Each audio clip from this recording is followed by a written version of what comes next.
Knox County. Home first to Native Americans, then to families from back east in the young United States of America, as early as the late 1700s. Mount Vernon was officially established in 1805, just 2 years after Ohio attained statehood. The county was named after Henry Knox, the American Revolutionary War hero who became our country's first Secretary of War. Now home to over 61,000 people, Knox County continues to weather challenges and lead innovation in a rapidly changing world market. What was it about Knox County's roots that enabled this agricultural community to remain steadfast and evolve into the more complex economy of the 21st century? How have those early values contributed to life and business today? And how will those values see Knox County into a promising future? Knox County and the counties north of us in Ohio were late settlements because the Greenville Treaty Line, which is the treaty that separated the Indian lands from the Ohio lands, runs right through the top of our county. And it was not a safe place to settle. So, for example, when Mount Vernon was platted in 1805, there were probably 24 people here. It was a very rural, difficult to get to place. Business brought retail and other services for Knox County. That also meant that early communications led to the roots of the different communities for an expanding country, which laid the ground for infrastructure. A major driving force was the post office. If the government put a post office in a town, that meant they would tend to improve the roads to that town so that it was easier to deliver the mail. Mount Vernon had a post office in 1809. Gilman Bryant was the first postmaster here in Mount Vernon, and he opened a general store. He was known as an honest person and treated the Indians fairly in his trades, and they came from considerable distances to do business with him. Working together and caring for neighbors were the roots of Knox County's economic and cultural development. Early pioneer business leaders brought with them a sense of civic duty that business does well when the entire community does well. While agriculture remained the dominant economic force in the county throughout the 1800s, manufacturing grew as the population and technology grew. Charlie Cooper and his brothers came from Pennsylvania. They had a dairy farm here in Knox County. And they were about 20. They went to Zanesville to work in the coal business. They visited the foundry there often and studied its operation and decided they wanted to start a foundry. So they sold a horse and came back to Mount Vernon and raised some more money. And they had some land out on Sandusky Street where the Cooper, Rolls-Royce, Siemens operation is today. Within 20 years, they were building railroad steam locomotives from scratch. 10 years after that, they were building farm steam engines, major complex devices. Back then, livestock were an important part of it, and most people were growing just crops for their own use and to feed their livestock, which they would get meat, wool, and milk. We didn't have a lot of the commercial crops we have today because transportation was a problem. Then, of course, once they had these agriculture products, some of them had to be processed, and of course their tools had to be worked on. Villages grew up. The more agriculture was, the more crops there were, the more people there were, the more villages there were. FFA was a very important part of what went on. Ranges and farmers' institutes. The state encouraged, here's the latest practice, here's the new ways we can, do agriculture. Ohio is blessed with an enormous amount of tillable farmland, and black people who grew up in the South doing agricultural work for the first time had an opportunity to have a piece of their own land. And now we're not talking about agribusiness. We're not talking about gazillions of acres. We're talking about having a small plot of land, being able to sort of farm. All of America suffered during the Depression. Interestingly enough, many black people who lived in rural communities like ours did reasonably well. And they did well in part because they had farms. Over the last century of industry in Knox County, there were at least 5 significant developments that impacted the community. First, the gas and glass boom of the early 1900s. Glass industry loves to go where there is a huge natural gas supply. The glass industry came here, and before 1910, there were 5 different fairly major glass plants here in Mount Vernon.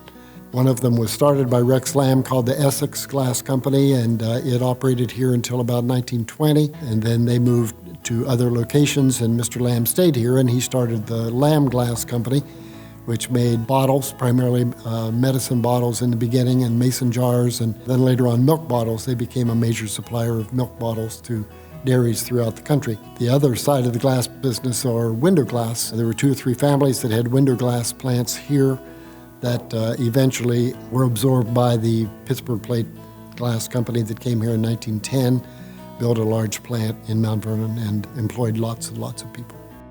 The second significant development was the growth of organized labor, which started in the 1890s and sporadically grew over the following 30 years, finally blossoming in the 1930s. The third factor over the past century of industrial development was a change from relatively small, locally owned industries to local operations of national corporations with headquarters in other cities, each one offering a significant contribution to the world economy. A lot of the companies were beginning to make products that they wanted to sell in grocery stores, so Shelmar was able to print on like potato chip bags or gum wrappers, those kinds of things. They could do that better than anybody else, and so they came here to Mount Vernon during the Depression and offered to employ a sizable number of people, and people lined up around the block to begin to work at Shelmar, and it was a very successful company for many, many years. It evolved into Continental Can, American National Can. It was acquired by various other companies, but during their heyday, they were a very well-respected company. They made cellophane also during World War II to wrap all of the military equipment and put it on ships so that it wouldn't get eaten by the salt water or damaged in any way on its way over to Europe. So the Navy presented them with an award for making this cellophane and protecting the equipment. The fourth factor in Knox County's growth for industrial development was the planning and organized promotion in the area to attract business. During this period, Knox County saw the creation and development of the Chamber of Commerce, the Area Development Foundation, and the industrial parks. Finally, the diversification of employment also contributed to the evolution of Knox County's economy. This happened in 2 directions: through the startup of a number of relatively small plants in widely different fields of manufacturing, and the growth of the service industries, including colleges, hospitals, retail stores, financial institutions, and public utilities. The Mount Vernon Bridge Company was known primarily for the bridges that they built, but they did build other structures as well, and probably the best known one is the Ohio State Horseshoe, which they provided the steel understructure for. Was a major project. And then in the 1950s, they were given the contract to build St. John Arena, which is the kind of building, when you look at it being built, it looks kind of like an erector set sort of a building, and that's what they were able to do. Foot Foundry was a big one, started in 1861, I think it was, when Foot Foundry started. Originally started with, plowshares and bells were a big thing. It was originally known as the Bell Foundry. A lot of their products were sold through Sears and Roebuck's. In 1980s, the Statue of Liberty was remodeled inside, and they needed new steps. And they couldn't get any company to make the steps according to their schedule and according to their specifications. And they came to Foot, and Foot said, yeah, we can do this on your time schedule. And they made the steps for the Statue of Liberty remodeling project. Diversification also encouraged activities through recreation, the arts, and entertainment. I think much of the vitality of this community in terms of its arts and culture continues to be sustained by its homegrown entertainment, by the volunteer organizations, theatrical and musical and visual arts. These volunteer organizations provide opportunities for local inhabitants to exercise that artistic muscle and to provide entertainment for the community as a whole.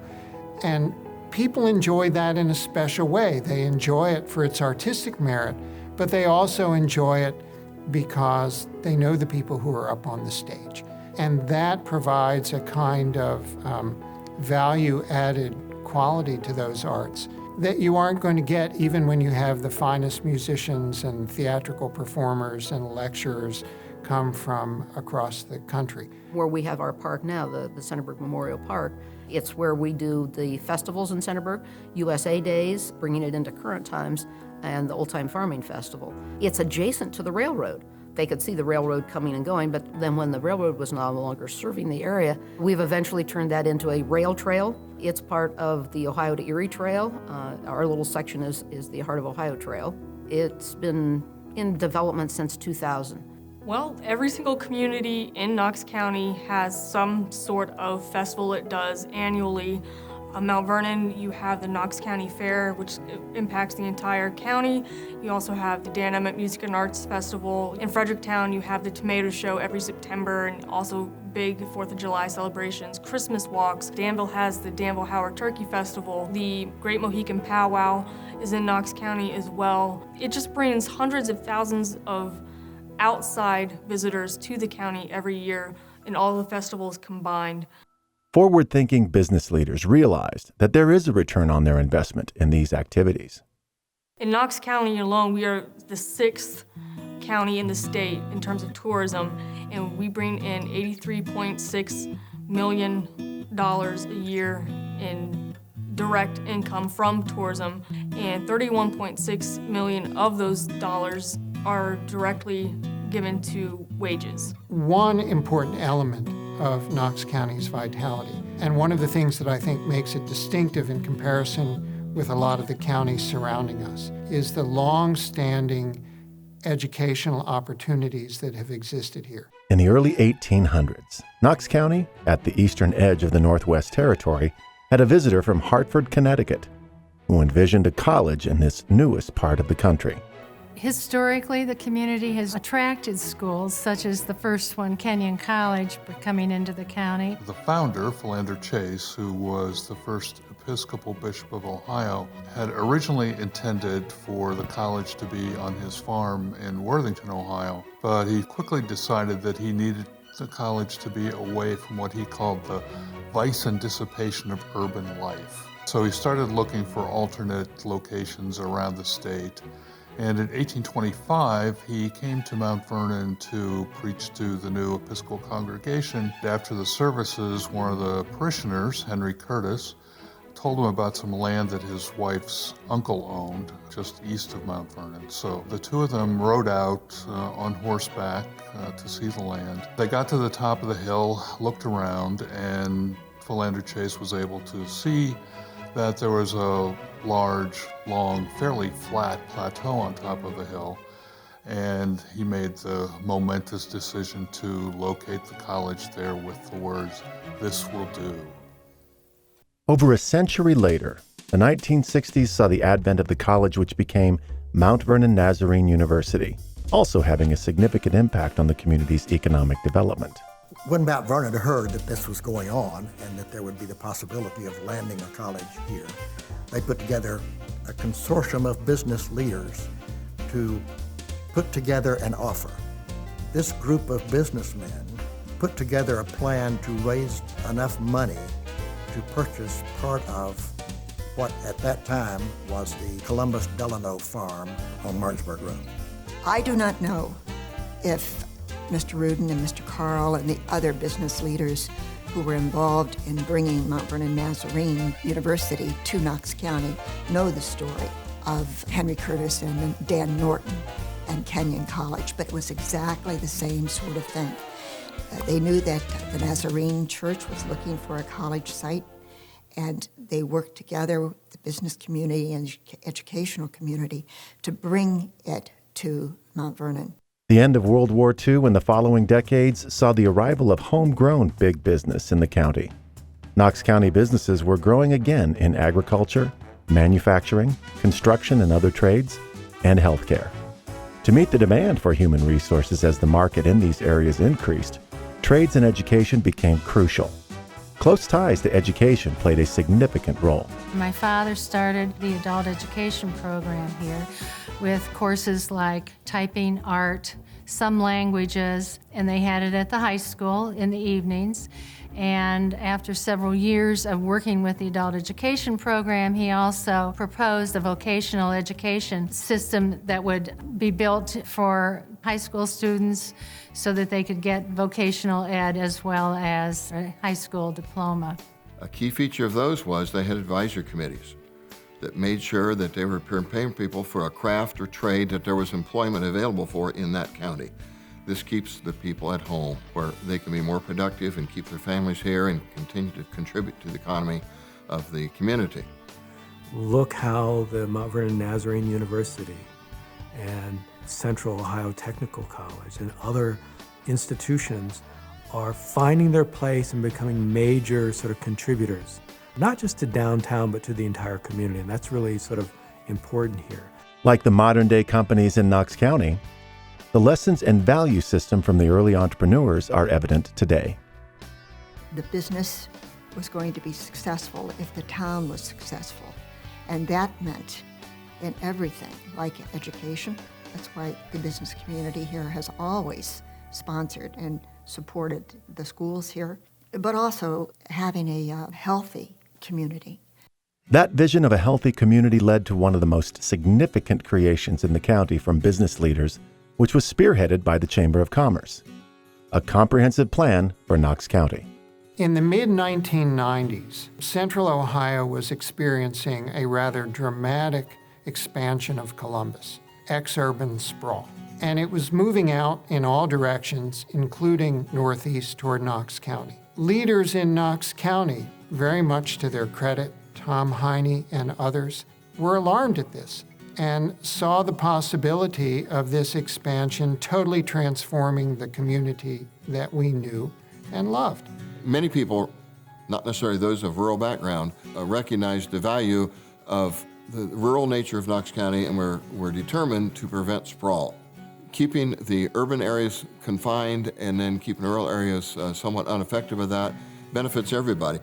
And that served as the beginnings of Focus 2100, of the development of a long-range plan that took as its primary goal to preserve Knox County's rural character. And it was comprehensive in the sense that it wanted to address economic development, the environment, transportation, culture, and history. It took a holistic approach to the community. Knox County has learned to reinvent itself while maintaining its rural character, but it hasn't been easy. In response to this, the community returned to its roots, bringing retail to the downtown districts for a popular retail and social activity. The farmers market in Mount Vernon was started around 2000. It was part of the plan to develop a sustainable local food system in Knox County to help support local family farms. Today, on average, a farmer only gets 15.8 cents of every food dollar that's spent. So if we could sell direct, they could get a bigger piece of that financial pie, that those food dollars would recirculate in the community, which would help businesses and everybody else, and that local consumers would get a greater variety of fresh, tasty food. This was part of the county's long-range plan to help preserve rural character. When friends come to visit me, they are really astounded at the vibrant nature of downtown Mount Vernon. And they don't understand how that happens. It's not an accident. It's a collaborative effort of people involved in the community, business community especially, the Chamber of Commerce, the Heritage Association, a partnership, an understanding really between those groups and the city government that has aided and worked to keep the downtown vital. Business leaders also saw the need to create an endowment for a wide variety of community projects. Spearheaded by B.B. Williams and others in 1944, the Mount Vernon Community Trust, which later became the Community Foundation of Mount Vernon and Knox County, gave structure and organization to investments in the future of the county. Their concept has prospered, growing to nearly $50 million, allowing them to award grants and scholarships annually in excess of $2 million. 1944, B.B. Williams, who was then president of Cooper-Bessemer, put together business people in this community who would invest in the future through this foundation. Now that's an extraordinary investment in the community by people who are concerned about and care about the future of the community. If we want to have a quality community, then everybody needs to put a piece into that. Churches also played a significant role in the social and economic development. Those churches were really influential in helping to, if you will, socialize the community, telling them what was important. How do we achieve success in our communities? There has to be a point in which you care about other people as much as you care about yourselves, and that's a difficult thing to do. That whole interchurch thing goes back to 1968 when the Episcopal Seminary at Kenyon College closed. It merged with the seminary in Rochester, New York, and they gave $1,000 to help with the most urgent needs of people who fall through cracks. Now, that's extraordinary to me, and it speaks to this level of cooperation in the community. And I can remember it quite vividly as a child growing up, hearing the importance of hard work, the importance of getting a good education. These were all viewed as the pathways or the routes to success and acceptance in American society. Collaboration among leaders from businesses, charitable organizations, schools, government, along with planning and investing in the future are measures of Knox County's success. However, challenges continue to make this community's future vulnerable. Well, if Knox County wants to succeed, it seems to me one of the things it has to do is find ways that it can remain relevant. And relevant means that you train your young people to have the types of skills that future and current employers want to have. What has been truly remarkable about the Knox County business community has been that it has been deeply rooted here by local people. Once you get to the point where the people who run your factories or run your businesses don't live there, you're in big trouble. That depends on the really goodwill of the local owners. I've been in communities where they were subject to a merger and suddenly corporate headquarters was 3 states and two big cities away. We've been fortunate at Mount Vernon, have had a lot of homegrown or home-ruled industries, and those people want to see the community benefit. Something that I think will carry us through education, strong business, and strong industry. One key to Knox County's future is to be able to create and maintain that kind of social vitality. I think one of the promising things about planning in Knox County is that we've tried to address that. So I think Knox County will not only survive these challenges, but thrive in that. We have retained an awful lot of determination by local leaders that we will hold on to what we have and do as much we can with that. The history of business in Knox County is a story of uncommon brilliance, from courageous early settlers to the visionary entrepreneurs of today. All are committed to shaping the future while harnessing the energy, imagination, and dedication of long-serving and young business leaders, and preserving a heritage of ingenuity, entrepreneurship, leadership, and faith in each other.